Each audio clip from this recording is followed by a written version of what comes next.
Chicken pox को हिंदी में चेचक भी कहते हैं। चेचक किसी भी प्रकार के किसी देवी या देवता का प्रकोप नहीं है।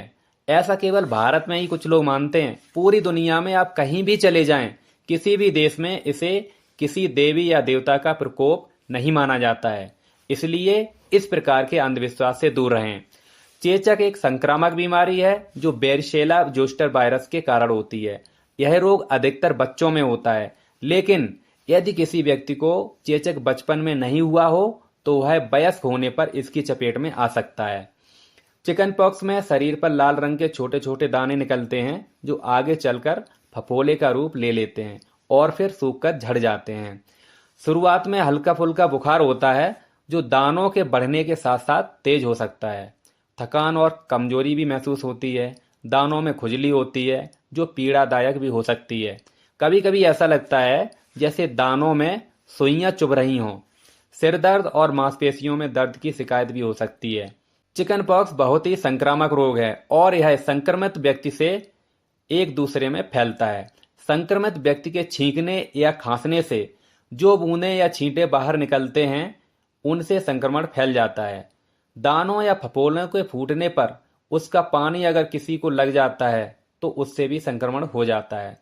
जिन लोगों को पहले चिकन पॉक्स नहीं हुआ है या जिन्होंने इसका टीका नहीं लगवाया है वे संक्रमित हो सकते हैं। नवजात बच्चे, गर्भवती महिलाएं और कमजोर इम्यून सिस्टम वाले लोग इसकी चपेट में बहुत जल्दी आते हैं। चेचक के मरीज की देखभाल केवल उन्हीं लोगों को करनी चाहिए जिन्हें या तो चेचक पहले कभी हो चुका हो या फिर जिन्होंने चेचक की वैक्सीन ले ली हो।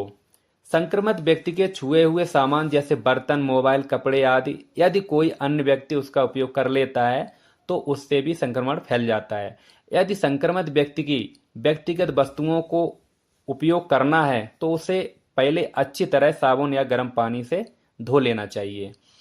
चिकन पॉक्स ही नहीं, इसके अलावा जितने भी संक्रामक वायरल डिजीज होते हैं सभी में मरीज को आइसोलेशन देना चाहिए।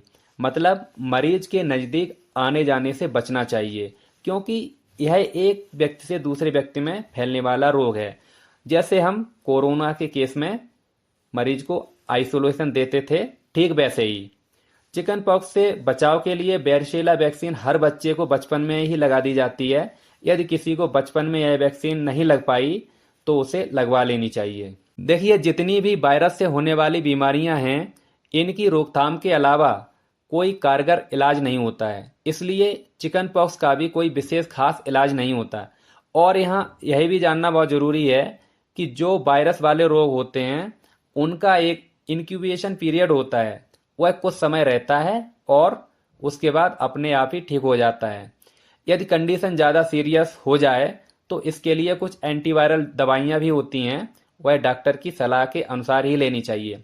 लेकिन इसके लक्षणों को नियंत्रित करने के लिए आप बुखार और दर्द की दवा डॉक्टर की सलाह से ले सकते हैं। खुजली के लिए एंटीहिस्टामिन दवा या लोशन का प्रयोग डॉक्टर की सलाह से किया जा सकता है।